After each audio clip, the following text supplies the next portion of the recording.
Merci, Monsieur le Président. Monsieur le Ministre, je n'aurai qu'une seule question à vous poser. Pensez-vous vraiment être en mesure d'atteindre vos objectifs? Vous avez l'esprit de méthode. Comme le président Macron, vous maniez la stratégie du « en même temps » qui consiste à faire systématiquement l'inverse de ce que vous annoncez sur chaque sujet agricole. Et cela vous amène invariablement à l'échec. Vous parlez de souveraineté alimentaire. Cela suppose notamment d'améliorer l'équilibre des relations commerciales entre les agriculteurs et la grande distribution.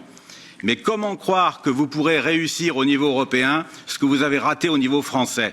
Vous avez tenté de gérer le problème par la loi Egalim de 2018. Ça a été un échec cinglant.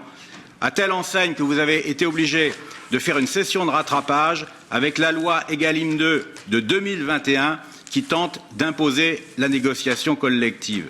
Là encore, ça a été un échec. Les producteurs de porc qui sont en train de manifester à l'heure où je vous parle pourraient en attester. J'observe d'ailleurs que vous êtes bien gardé aujourd'hui de nous faire la moindre promesse sur le sujet. Vous parlez de réciprocité des normes. Cela suppose de lutter contre la concurrence déloyale par des clauses miroirs dans les traités de libre-échange. Mais comment croire que le pyromane va se transformer en pompier? Le président Macron a approuvé le CETA, ce traité de libre-échange qui nous lie avec le Canada, qui permet d'importer 65 000 tonnes de bœuf par an en Europe, alors même que nos éleveurs bovins sont déjà en train de mourir. J'en ai rencontré un à Nantes dimanche dernier qui m'a confirmé, hélas, qu'il allait arrêter son activité. Et la qualité des produits n'est évidemment pas au rendez-vous, puisqu'un audit européen de mai 2020 a démontré des défaillances dans la traçabilité du bœuf canadien et nous avons retrouvé des hormones de croissance dans nos assiettes. Vous parlez enfin de stratégie carbone pour mieux protéger l'environnement, mais là encore, comment vous croire? 5 ONG viennent d'attaquer l'État le 10 janvier devant le tribunal administratif de Paris pour dénoncer votre complaisance envers les pesticides. Le 1er juillet dernier, le Conseil d'État, une des plus hautes autorités juridictionnelles de France, vous a adressé un ultimatum. Vous avez 9 mois pour présenter un plan d'action d'ici le 31 mars 2022. Le délai d'ailleurs approche. Et enfin, le 4 août 2021, le Conseil d'État a infligé une amende à l'État français en raison de l'inaction de votre gouvernement pour gérer la pollution de l'air. Vous avez été condamné à verser 10 millions d'euros.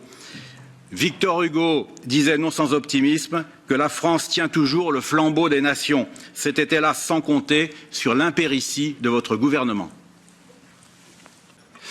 Monsieur Le Breton, alors là, là aussi, les bras m'en tombent au carré. D'abord parce que, au bout d'un moment, je ne sais pas quand est-ce que vous et un certain nombre de votre collègues allez comprendre que je suis là en tant que président du Conseil. Vous n'avez pas dit une fois le mot Europe. Pour un parlementaire européen, d'interroger le président du Conseil sans parler d'Europe, c'est un non-respect absolument absolu, une nouvelle fois, des institutions. Et je vous prie, au nom de la France, d'accepter les excuses vis-à-vis du gouvernement, vis-à-vis de comportement de certains parlementaires français qui ne sont manifestement pas à la hauteur d'une présidence française du Conseil. Deuxième élément, vous dites, mais permettez-moi de vous y répondre puisque vous m'apostrophez sur ce sujet, un échec de la loi Egalim 2. La loi Egalim 2, monsieur le député, elle a été mise en œuvre il y a à peu près 2 mois et demi. 2 mois et demi. C'est peut-être un peu tôt pour dire si oui ou non c'est un échec, monsieur le député, vous en conviendrez. D'ailleurs, monsieur le député, vous pourriez dire, parce que je pense que ça n'est pas du tout fidèle à la façon qu'a de fonctionner votre groupe, vous pourriez peut-être dire que rares sont les gouvernements qui, au sein d'une même mandature, décident de remettre l'ouvrage sur le métier, considérant que nous avons tenté d'aller plus loin, mais que ça n'a pas été suffisant. Nous en tirons les conséquences au sein de la même mandature pour aller encore plus loin, monsieur le député. C'est quand même ça la réalité. Et c'est de bonne politique, mais de très bonne politique que de savoir reconnaître quand ça ne va pas suffisamment loin. Et c'est la même méthode d'ailleurs que j'utiliserai quand je serai, à partir du moment où je suis président du Conseil.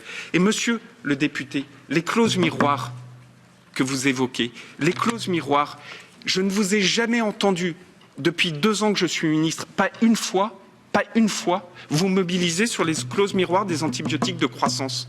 Je peux vous dire qu'il y a plein de vos collègues avec qui j'en ai parlé, de tous bords. J'évoquais des parlementaires dont j'appartiens à la majorité. Il y a d'autres parlementaires comme Madame la députée Sanders. De tous bords, j'ai évoqué les clauses miroirs.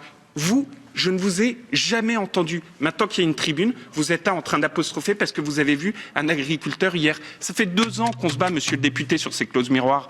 2 ans. J'ai pas attendu votre apostrophe aujourd'hui. Sur les pesticides, j'aurais pu vous en parler, mais je crois que mon message est déjà passé.